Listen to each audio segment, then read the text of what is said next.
नमस्कार मित्रों। विंटर शुरू हो चुकी है। विंटर्स के मौसम में बुजुर्ग लोगों में खांसी होना स्वाभाविक है। बुजुर्ग लोगों की खांसी के लिए होम्योपैथी में बहुत सी दवाएं हैं। इन दवाओं का प्रयोग लक्षणों के अनुसार होता है।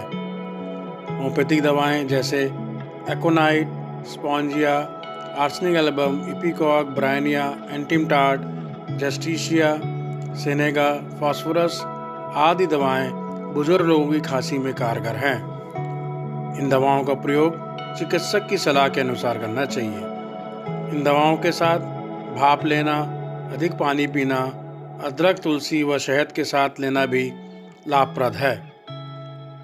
इन दवाओं के प्रयोग से बुजुर्ग लोगों की खांसी में जल्द आराम मिलता है। आशा करता हूँ यह जानकारी आपको अच्छी लगी होगी और इस हेल्दी होम्योपैथी टिप को अधिक से अधिक शेयर करें। धन्यवाद।